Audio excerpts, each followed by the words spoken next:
লাঞ্চও করোনি? এত কি কাজে ব্যস্ত থাকো যে খাওয়ার টাইম থাকে না? তোমায় দেখলেই তো আমার পেট ভরে যায়। জানো, বেবিকে মাখন লাগানোর না, এটা অনেক পুরনো আইডিয়া। মাখন নয়, সত্যি বলছি। তোমার মতো ভালোবাসতে পারে এমন জীবনসাথী কোথায় পাবো আমি, যে আমার জন্য নিজেকেও বিপদে ফেলতে পারে? আমি তো তোমার জন্য নিজের জীবনটাও দিতে। খবরদার, এরকম কথা যদি আরেকবার তুমি বলেছ, যদি তোমার কিছু হয়ে যায় না, আমি এই দুনিয়াটাকে আগুন লাগিয়ে দেবো। এত ভালোবাসো আমায়? নিজের থেকেও বেশি। যদি আমি কিছু চাই, তুমি আমায় দেবে? আমি জানি তুমি আমার থেকে কি চাইবে, যে আমি কেন সবকিছু ছেড়ে দিচ্ছি না। জানোই যখন, তাহলে তুমি কেন ছেড়ে দাও না?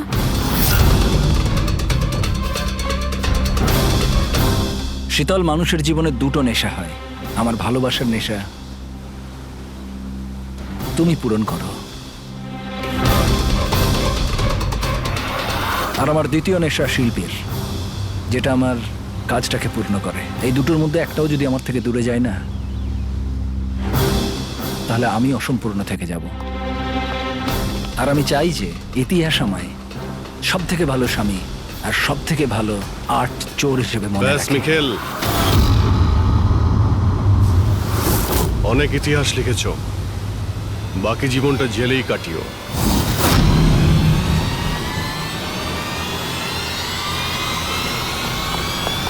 নিখিল,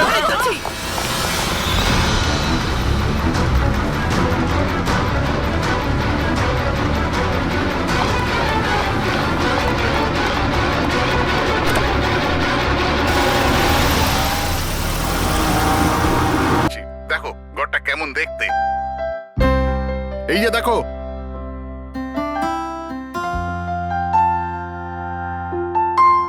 এবার আমি তোমাকে দেখাবো আমার স্টাডি রুম।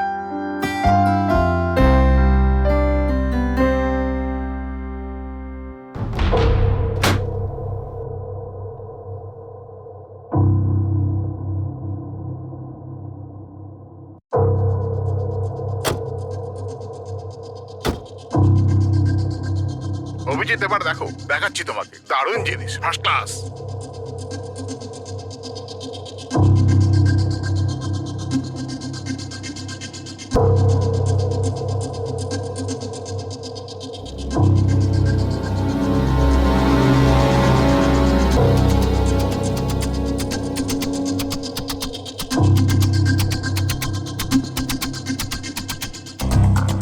দেখলে অভিজিৎ, এটা হলো আমার স্টাডি রুম। স্যার খুব ভালো হয়েছে, খুব ভালো।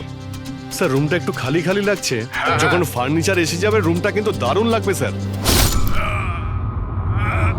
স্যার কি হলো?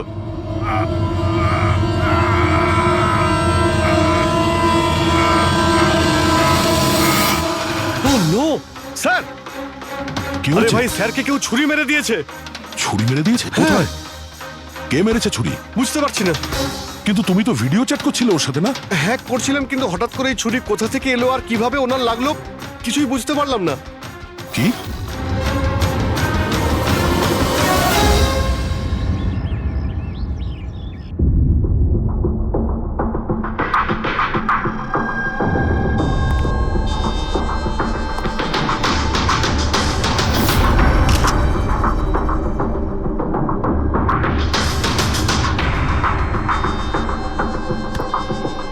তুমি ঠিক আছো? হ্যাঁ ভাই, বুঝতে পারছি না এসব কি করে হয়ে গেল। স্যার স্যার কেতন স্যার তো 100 জনেরও বেশি আসামিকে জেলে পৌঁছেছেন। হতে পারে ওদের মধ্যেই কোনো একজন আসামি এই সব করেছে। হ্যাঁ, কিন্তু কিভাবে, কখন? কেতন স্যার আমার সঙ্গে কথা বলছিলেন, এইখানে বসেছিলেন, ওনার পিছনে কেউ ছিল না। তাহলে হঠাৎই ছুরিটা কে মারলো আর কিভাবে মারলো? তুমি একদম শিওর যে ঘরের মধ্যে আগে থেকে কেউ ঢুকে বসেছিল না? আরে না ভাই, কেতন স্যার ভিডিও চ্যাটে উনি পুরো রুমটা দেখাচ্ছিলেন, আমরা কথা বলছিলাম, আর রুমটা দেখো, এখানে কোনো জায়গাই নেই, সব কিছু তো খোলা, কেউ কোথায় কিভাবে লুকোতে পারে? তুমি বলেছো যে তোমার সামনেই কেতনবাবু দরজা খুলে ভেতরে এসেছেন। হ্যাঁ, উনি এই দরজাটা খুললেন, ভিতরে ঢুকলেন, আর উনি দরজাটা বন্ধও করেছিলেন। তাহলে তো পরিষ্কার ব্যাপার, খুনি এই ঘরের মধ্যে আগে থেকেই ছিল, পরে আসেনি। আর সেটাই তো ভাই আমি দেখতে পেলাম না কেন। আরে আমার কথা ছাড়ো, ইনি কেন দেখতে পেলেন না? স্যার, এই রুমটাতে আসার আর কোনো রাস্তা নেই, এই দরজাটা ছাড়া। জানলা টানলা কিছুই নেই। পুরবি, এই রুমটা আবার ভালো করে চেক করো, কোনো না কোনো গুপ্তগত হতেই হবে এই রুমের। স্যার স্যার আমি 3 বার চেক করেছি, প্রত্যেকটা জায়গা, প্রত্যেকটা কোণা, সবকিছুই। সত্যি এই রুমে আসার আর কোনো রাস্তা নেই। কোনো না কোনো গুপ্ত রাস্তা তো হবেই এই রুমের। কিছু গন্ডগোল আছে এখানে, না হলে এটা সম্ভব নয় যে অভিজিৎ ওই খুনিকে দেখতে পায়নি। এই কেতনবাবু এখানে একাই থাকতেন না? হ্যাঁ, একাই থাকতেন। এখানে কেয়ারটেকার থাকতো। তাহলে এটা জানতে হবে যে কে কে ওনার সঙ্গে দেখা করতে আসতো, আর কে কে জানতো কেতনবাবুর এই নতুন বাড়ির ব্যাপারে। ইয়া, পঙ্কজ স্যার। এই কেয়ারটেকারকে ডেকেছো তুমি? হ্যাঁ স্যার, কথা হয়েছে, আসছে। ফ্রেডি, প্রত্যেকটা ফিঙ্গারপ্রিন্ট নেবে, একটাও যেন বাদ না যায়। হ্যাঁ স্যার, প্রতিটা কোণের ফিঙ্গারপ্রিন্টস তুলে আনবো স্যার। স্যার, আমি তো দুদিনের ছুটিতে গেছিলাম। আমি কি করে জানবো যে এরকম এত বড় একটা ঘটনা ঘটে যাবে? তুমি ছাড়া এখানে আর কে কে আসতো? কেতন স্যার আর কার্পেন্টার। কতজন কার্পেন্টার ছিল? 3টে। আর কতদিন ধরে কাজ করছিল? প্রায় 1 মাস ধরে। 1 মাস ধরে? তার মানে ঘরের কোনা কোনা ওরা জানতো। এই কার্পেন্টার কেতনবাবু কোথা থেকে এনেছিলেন? ওনার পরিচিত ছিল নাকি কেউ পাঠিয়েছিল? না স্যার, ওরা কেতন স্যারের জানাশোনা লোক ছিল, কারণ ওরা কেতন স্যারের আগের বাড়িতেও কার্পেন্টারের কাজ করেছে। তুমি শিওর যে আর কেউ আসেনি? না স্যার। হ্যাঁ, মনে পড়েছে স্যার, 2জন অচেনা লোক এসেছিল। একজন কোনো এক ইন্টারনেট কোম্পানি থেকে এসেছিল, আর দ্বিতীয়জন ওয়াটার পাইপলাইন চেক করতে এসেছিল। ওরা পুরো বাড়ি ঘুরে দেখেছিল। স্যার এর জন্য আমাকে বকেছিলেন। কেন বকেছিলেন? কেননা আমি ওদের ভেতরে আসতে দিয়েছিলাম। স্যারের ওই 2জনের প্রথম থেকে আসার কোনো খবর ছিল না। আর স্যার ইন্টারনেট কানেকশনের জন্য কাউকে কিছুই বলেনি। আর এটা কবেকার ঘটনা? এটাই 2-3 সপ্তাহ আগের কথা। ও, মনে হচ্ছে এই দুজনেই কোনো গন্ডগোল করেছে। আচ্ছা, 5 বছর আগে তোমরা যখন এই কেসটা সলভ করেছিলে, তখন কেতনবাবু ছাড়া এই টিমে আর কে কে ছিল? আমি, পুরবী, কেতন স্যার আর মহেন।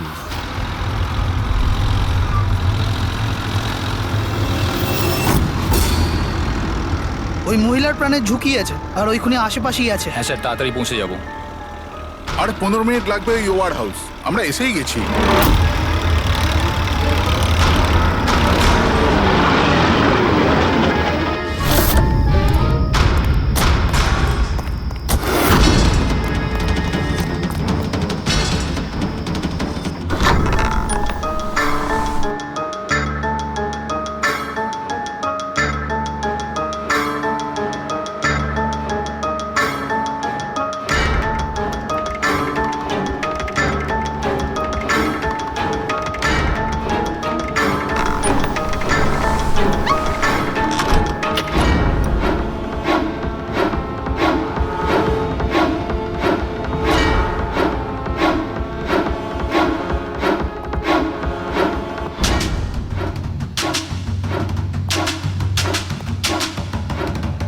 স্যার, এখানে তো কোনো মহিলাকে দেখতে পাচ্ছি না, আর ওই অপরাধীও নেই।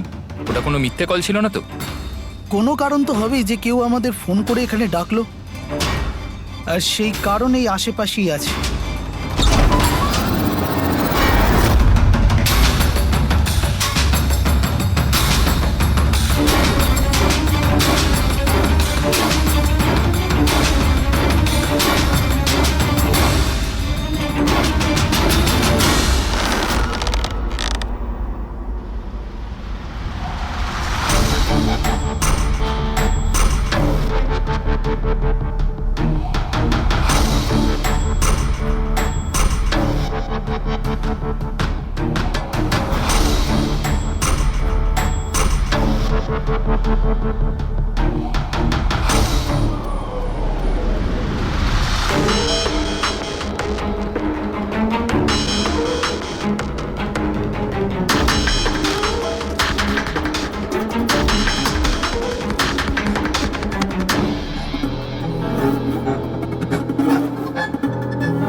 স্যার স্যার বিনোদ, স্যারকে কেউ ছুরি মেরেছে।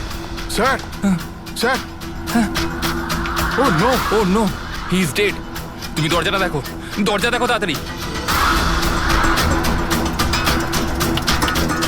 আরে দরজা তো ভেতর থেকে বন্ধ, তার মানে খুনি ঘরের ভেতরেই কোথাও আছে। ওদিকে দেখো, তুমি ভেতরটা দেখো, তাড়াতাড়ি যাও। দেখছি।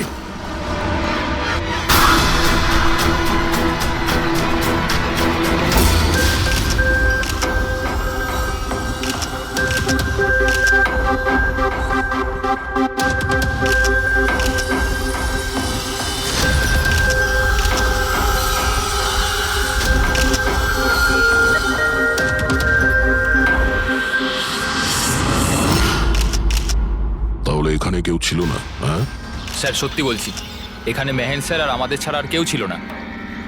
বুঝতেই পারছি না যে খুনটা করলো কি। আচ্ছা আপনারা এখানে এসেছিলেন কেন? স্যার একজন মহিলা ফোন করেছিলেন যে ওনার প্রাণ বিপদে আছে, ওনাকে বাঁচাতেই আমরা এখানে এসেছিলাম। কিন্তু এখানে তো কোনো মহিলা ছিলই না, আর ফোনটাও একটা প্রাইভেট নম্বর থেকে করা হয়েছিল। আচ্ছা, এগুলো একটা ষড়যন্ত্র, প্ল্যান করে করা ষড়যন্ত্র। স্যার, এই যে এখানকার ওয়াচম্যান স্যার। তুমি গোডাউন কটায় বন্ধ করেছিলে? স্যার রাত 10টার সময়। সেই সময় এখানে কেউ ছিল? না স্যার, ভালো করে চেক করেছিলাম, কেউ ছিল না। আপনারা এই রুমের দরজাটা খোলা রাখেননি তো ভেতরে আসার পরে? না, ভেতরে ঢুকতেই আমরা সবার আগে দরজাটা ভেতর থেকে বন্ধ করে দিয়েছিলাম। স্যার খুন হওয়ার পরেও আমরা দরজা চেক করেছিলাম, ভেতর থেকে বন্ধই ছিল। খুনি আগে থেকেই ভিতরে ছিল, কেতন স্যারের বাড়ির মতো। একটাই দরজা যেটা বন্ধ ছিল, আর কোনো জানালা নেই। তাহলে খুনি গেল কোথায়? স্যার আবারও একজন এমন অফিসারের খুন হয়েছে যাকে আমরা চিনি। আমার মনে হচ্ছে খুনিকে আমি চিনি। অভিজিৎ, তুমি কি করে খুনিকে চিনবে? তুমি তো দেখোইনি খুনিকে বার। বুঝে গেছি স্যার, আপনি কার দিকে ইঙ্গিত করছেন।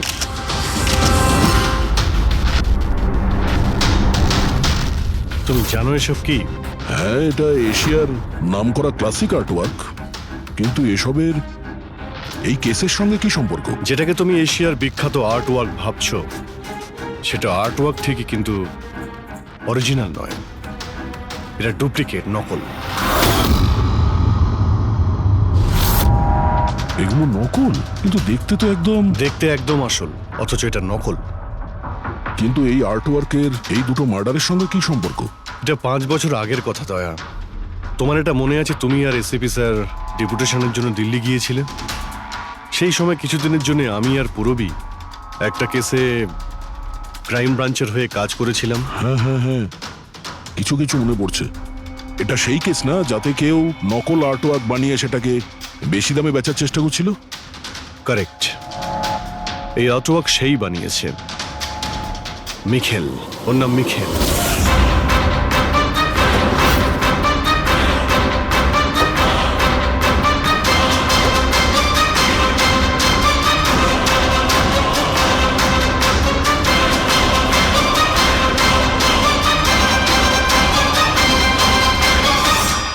এমনটা নয় যে ওর প্রতিভা বাকি শিল্পীদের থেকে অনেক কম ছিল, তবে সত্যি কথা বলতে ও ওদের থেকে অনেক বেশি ট্যালেন্টেড ছিল।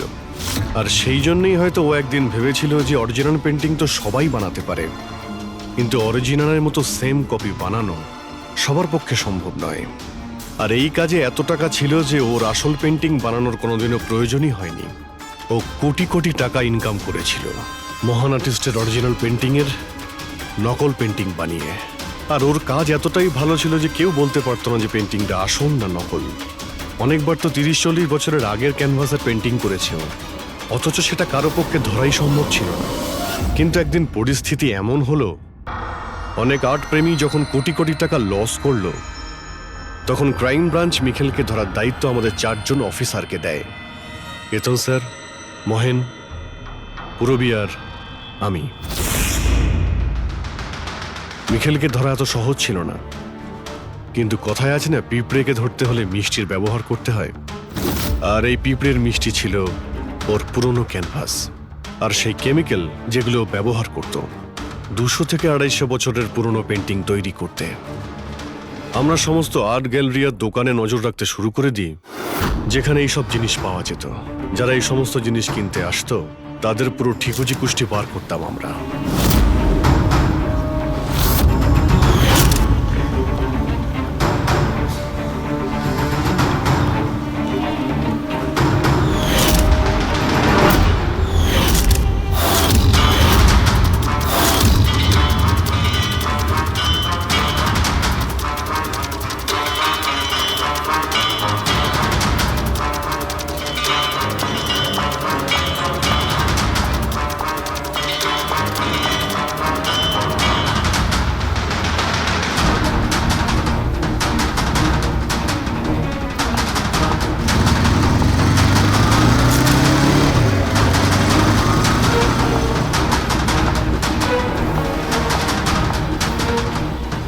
যতগুলো ছবি পাঠাচ্ছি প্রত্যেকের ডিটেলস আমার লাগবে।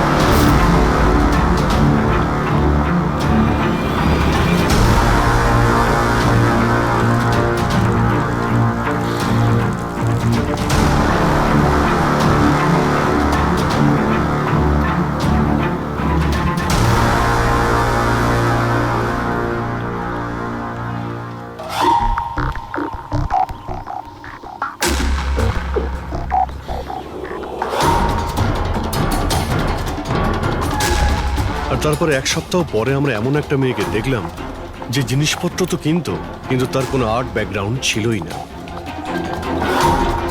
নিশ্চয়ই কোনো গন্ডগোল আছে স্যার। এই মেয়েটা ব্যাংকে কাজ করে, এর এই জিনিসগুলো কেন প্রয়োজন পড়ে, তাও আবার প্রত্যেক দ্বিতীয় দিন? হ্যাঁ স্যার, এই মেয়েটার প্রবলেম তো আছে মনে হচ্ছে।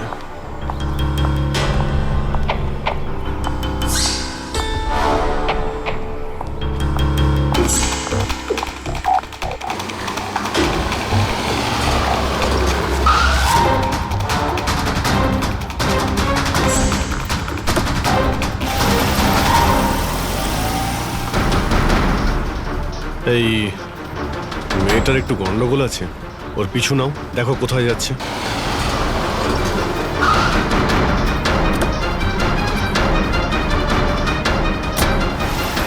স্যার আমি ওকে 3 দিন ধরে ফলো করেছি, কিন্তু কিছু জানতে পারিনি। কারণ ও এই সমস্ত জিনিস নিয়ে ওর বাড়ি চলে যেত, কিন্তু 4র্থ দিন ও অন্য কোথাও গেল।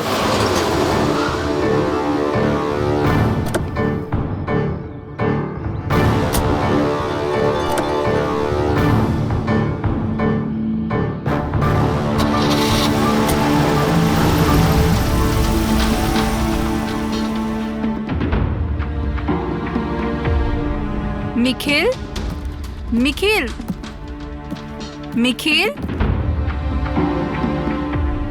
নিখিলও না, এখনো লাঞ্চটাও করেনি।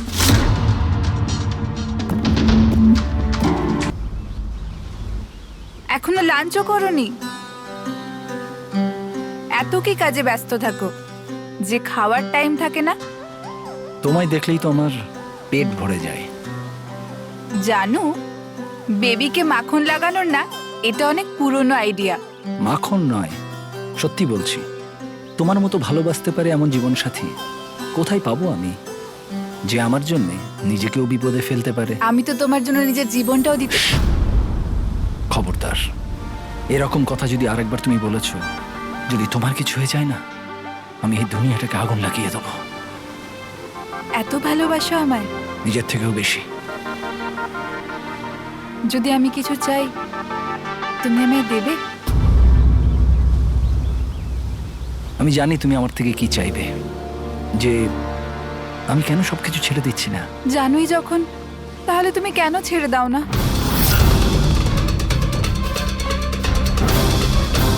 শীতল, মানুষের জীবনে দুটো নেশা হয়, আমার ভালোবাসার নেশা তুমি পূরণ করো, আর আমার দ্বিতীয় নেশা শিল্পীর, যেটা আমার কাজটাকে পূর্ণ করে। এই দুটোর মধ্যে একটাও যদি আমার থেকে দূরে যায় না, তাহলে আমি অসম্পূর্ণ থেকে যাব। আর আমি চাই যে ইতিহাস আমায় সব থেকে ভালো স্বামী আর সব থেকে ভালো আর্ট চোর হিসেবে মনে ব্যাস রাখে। মিখেল, অনেক ইতিহাস লিখেছ, বাকি জীবনটা জেলেই কাটিও।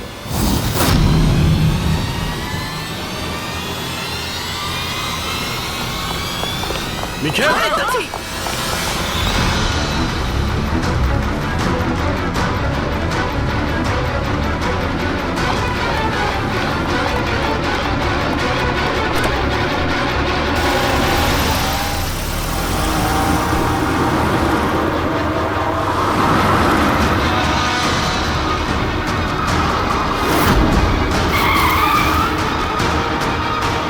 প্লিজ আমার কথা শোনো, জেদ করো না, নিজেকে আইনের হাতে তুলে দাও প্লিজ। না, আমি করব না।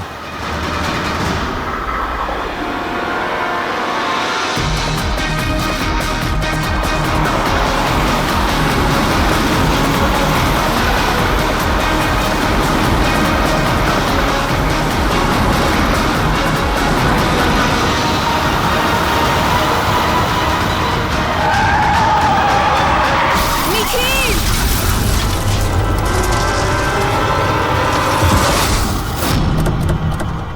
শীতল, মিখেল দাঁড়া, বলছি, দাঁড়া, শীতল! দাঁড়া। শীতল, চোখ খোলো, শীতল!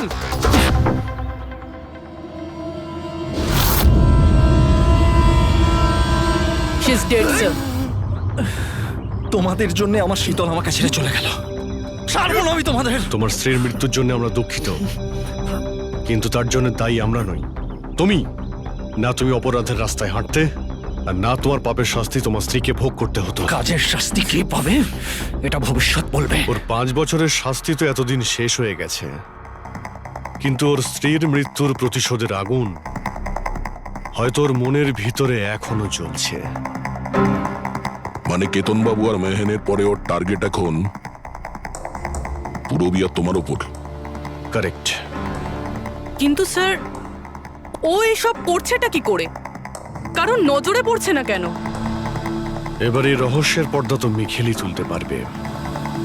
ও তোমার আর আমার কোনো ক্ষতি করার আগে মিখেলকে আমাদের ধরতেই হবে। স্যার, স্যার কেতন বাবুর বাড়ি থেকে যে ফিঙ্গারপ্রিন্টস গুলো পেয়েছিলাম, হ্যাঁ, ওটা কারোর সঙ্গে ম্যাচ হয়েছে? স্যার ওই ওয়াটার পাইপলাইনে যে কাজ করে সে নির্দোষ হলেও যে লোকটা ইন্টারনেটের কাজ করে সে খুব গোলমেলে। এই ইন্টারনেটের লোকটা কে? Sir Ramen sir. Sir sir পুরনো পাপি স্যার। এই তো 6 মাস আগে ও অথর রোড জেল থেকে ছাড়া পেয়েছে স্যার। Arthur road jail? ওই মিখেলকে তো ওই জেলেই রাখা হয়েছিল। তার মানে ওই জেলেই এই অপরাধের প্ল্যানিংটা করা হয়েছিল, মিখেল আর ওই রমন যোগ মিলে নিয়ে। তুই নিশ্চয়ই আবার জেলে যেতে চাইবি না? না স্যার, আমার দ্বিতীয়বার জেলে পাঠাবেন না স্যার। যদি আজ আমি মিখেলকে না পাই তাহলে তোকে এখানেই পুঁতে দেবো। না স্যার, মিখেল আমার সাথে এখানেই দেখা করতো, এখানেই দেখা করতো, আমি সেখানেই নিয়ে যাচ্ছি আপনাদের। আমার মিখেলকে চাই, ব্যাস। হ্যাঁ স্যার, ওখানেই নিয়ে যাচ্ছি আপনাদের।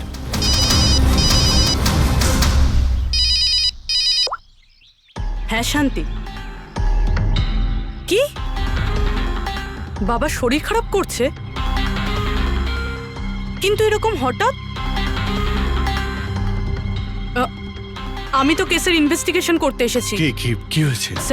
স্যার ওই বাবা একটু অসুস্থ হয়ে পড়েছে। ওই শান্তি নার্স যে আমার বাবার দেখাশুনো করে সেই ফোন করেছিল। ঠিক আছে, তুমি যাও, আমরা দেখে নিচ্ছি। কিন্তু স্যার যাও, আর কোনো প্রয়োজন পড়লে ফোন করবে।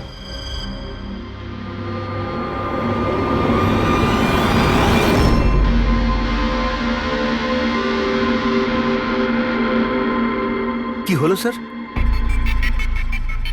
ফ্রেডি, আমি এটা ভাবছি যে আমাদের এই সিআইডির কেরিয়ারে আমরা অনেকেই ক্লোজ রুম মার্ডার সমাধান করেছি, কিন্তু তাদের মধ্যে একটা কেসও এরকম ছিল না। হ্যাঁ স্যার, এর আগেও এরকম ঘর বন্ধ থাকার কেস এসেছিল।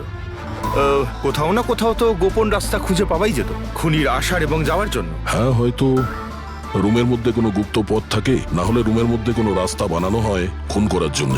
কিন্তু এখানে না তো কোনো গুপ্ত রাস্তা আছে, না রুমের মধ্যে কোনো গন্ডগোল করা হয়েছে, না। আর এই খুনি এমন যাকে দেখাই যাচ্ছে না। স্যার, আমার তো ভেবেই কিরকম মাথাটা ঘোরা শুরু হয়ে গেছে। খুনিকে দেখা যাচ্ছে না কেন? অনেক বছর আগে আমি একটা সিনেমা দেখেছিলাম যেখানে হিরো একটা গ্যাজেট লাগিয়ে অদৃশ্য হয়ে যেত, কিন্তু ওটা তো সিনেমা ছিল না স্যার। হ্যাঁ, ওটা তো সিনেমা ছিল, কিন্তু এটা তো বাস্তব জীবন। স্যার, কি ভাবছেন আপনি? এটাই ভাবছি, এর মধ্যে কোন জিনিসটা আমি বুঝতে পারছি না।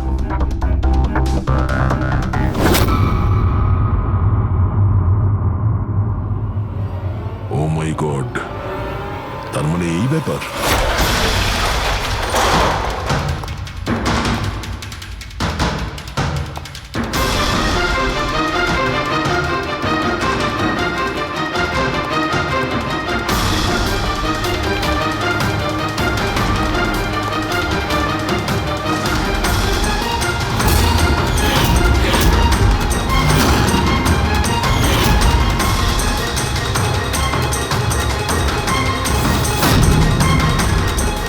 অনেকদিন ধরেই আমাদের চারজনকে ফলো করছিল, আর তুই ওকে হেল্প করছিলি এই সমস্ত কাজে।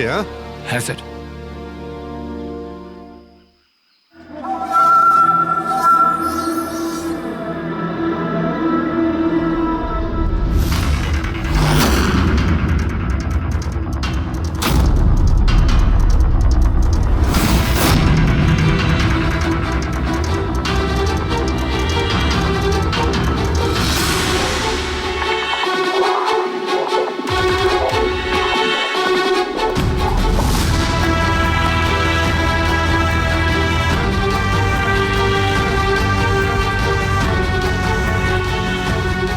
কিন্তু এই ওয়ালপেপার, ফার্নিচার, এসবের ছবি কেন নিয়েছিলি? হ্যাঁ, ওই মিখেল যেমন যেমন বলেছিল আমি সেরামই ছবি নিয়েছিলাম স্যার। ব্যাস, আমি শুধু জানতাম না এই ছবিগুলো নিয়েও কি করবে স্যার।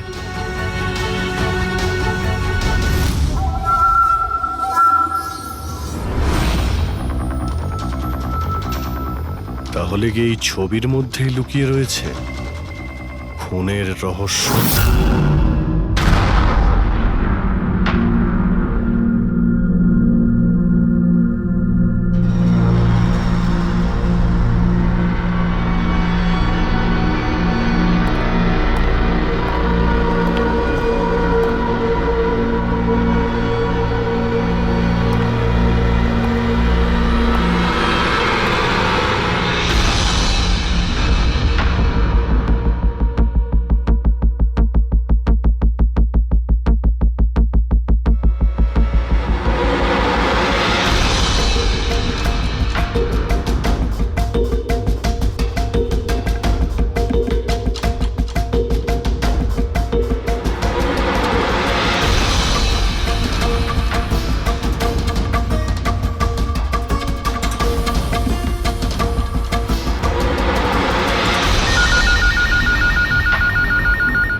গলার আওয়াজ ভুলোনি।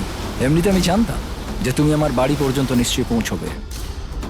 ইন্টেলিজেন্ট তুমি, কিন্তু সরি, তোমাকে স্বাগত জানাতে আমি বাড়িতে ছিলাম না। তোকে স্বাগত তো জানাবে সিআইডি, যখন আমরা তোকে আরেকবার ধরে জেলে নিয়ে যাব। জেল তো আমি তখন যাব না যখন তোমাদের নজরে আমি আসব। তার আগে এই ধাঁধাটা তো সমাধান করো যে আমি তোমাদের এমনিতে নজরে কেন আসছি না।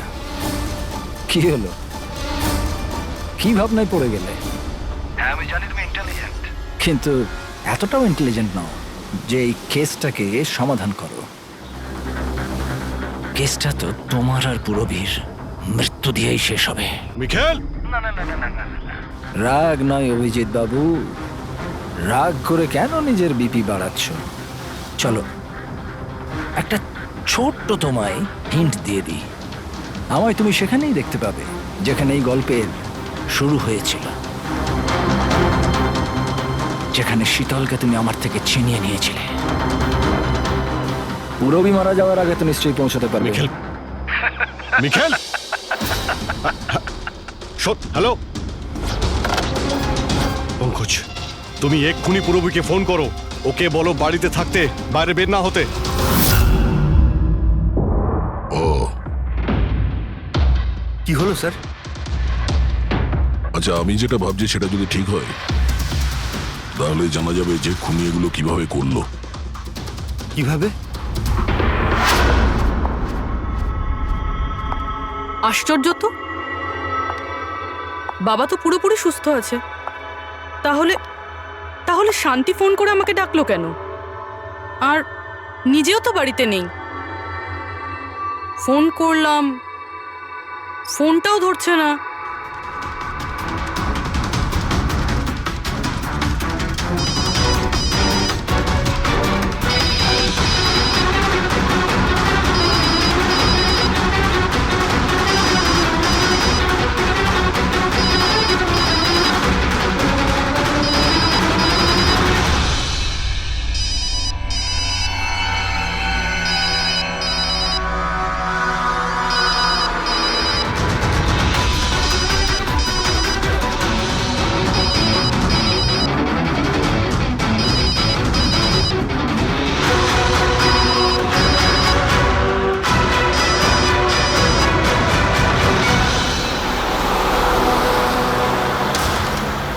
স্যার এই পুরবী তো ফোনই তুলছে না।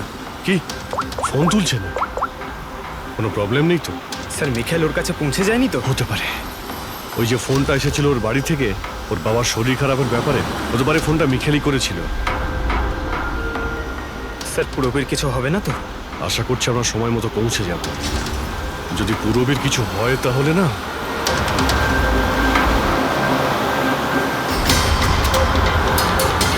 এসে গেছি। এটা সেই জায়গা যেখানে মিখেলের ওয়াইফ মারা গিয়েছিল।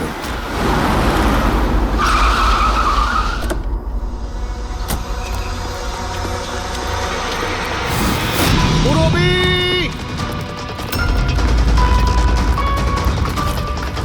পুরবী!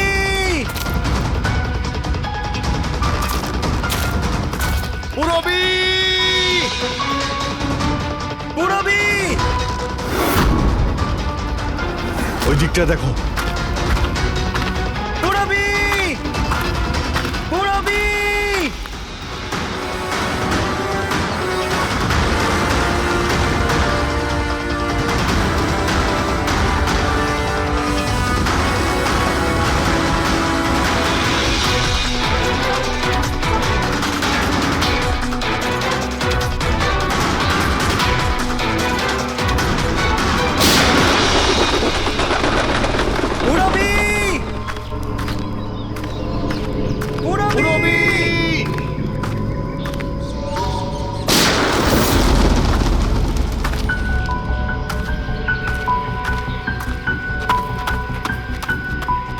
স্যার, হ্যাঁ পঙ্কজ, জানি না স্যার কে গুলি চালালো।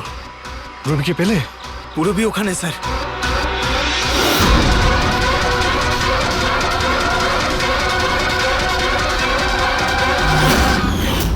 ও নো! পঙ্কজ, অ্যালার্ট থাকবে। আমাকে কভার করো, আমি যাচ্ছি পুরবীর কাছে।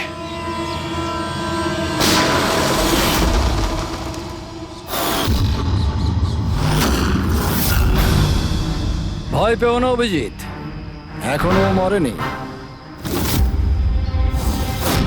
কিন্তু যদি ওর কাছে যাওয়ার চেষ্টা করো তাহলে আমার আঙুল ট্রিগারের ওপর আছে, আর গুলিটা তো তোমার থেকে তাড়াতাড়ি পৌঁছবে।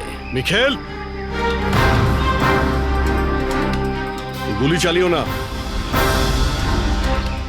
দেখো, তুমি প্রতিশোধ নিতে চাও তো? দেখো, আমি এসে গেছি। তুমি পূরবীকে যেতে দাও। খবরদার, কোনো চালাকি নয় অভিজিৎ, কারণ তুমি আমাকে দেখতে পাবে না, কিন্তু আমি তোমায় ভালো করে দেখতে পাবো।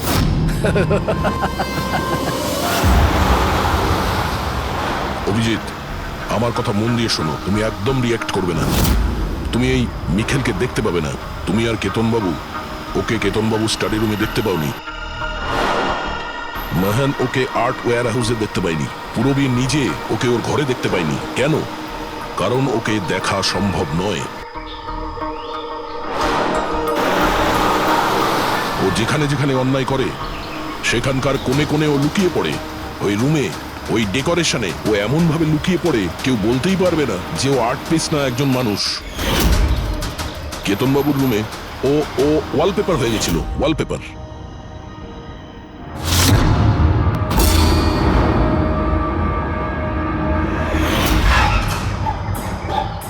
আর মেহানের ওই ওয়্যার হাউসে ও ও পোর্ট্রেট হয়ে গেছিল।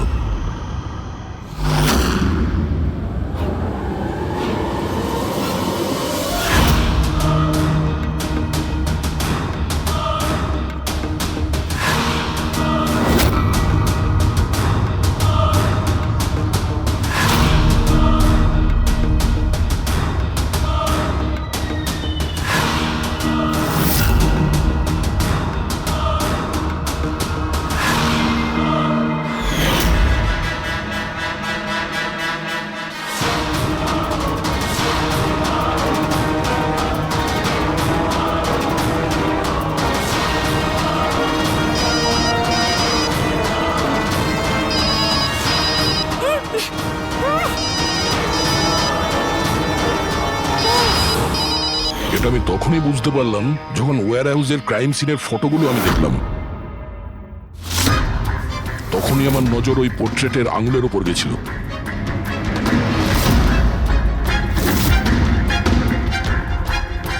ও পোর্ট্রেট ছিল না, ওই মিখেল ছিল, মিখেল।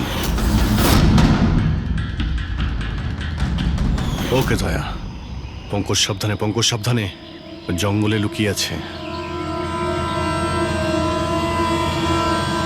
পঙ্কজ, তুমি এখানেই থাকো, পূরবীর দিকে নজর রাখবে।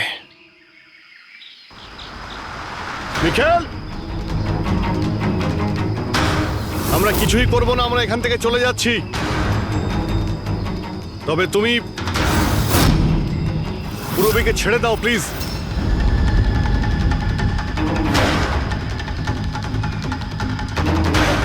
দেখো, এসব করে আর কোনো লাভ নেই।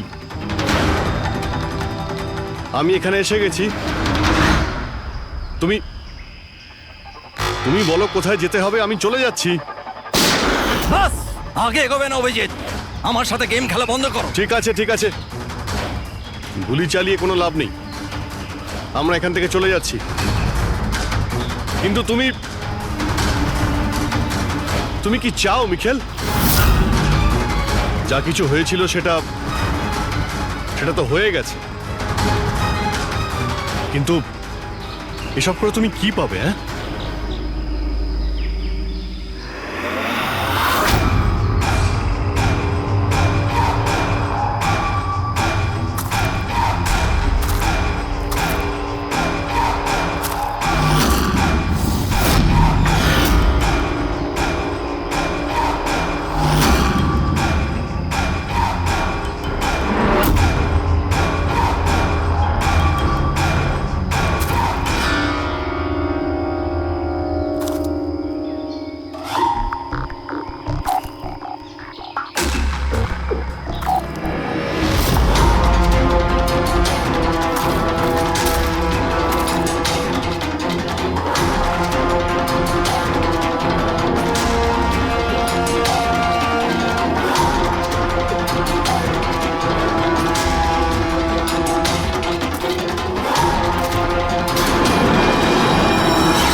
আমার শীতলকে তুই আমার থেকে নিয়েছিলি, আমি তোকে ছাড়বো না। আয়, আমার শীতলকে দূরে করেছিলি।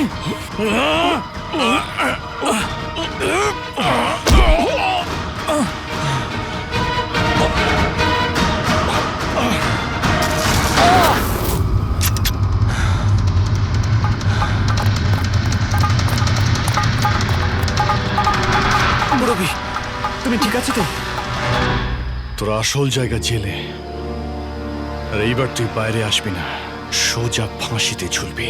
আমার বউয়ের জ্বলন্ত চিতা দেখে আমি শপথ নিয়েছিলাম যে যতক্ষণ না তোমাদের চারজনকে আমি শ্মশানে পাঠাবো, না বেঁচে থাকবো না মরবো।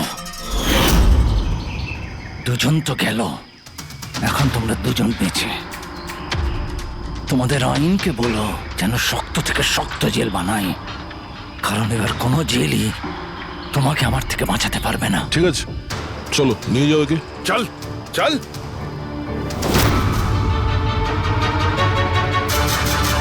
আসবো, ফেরত আসবো।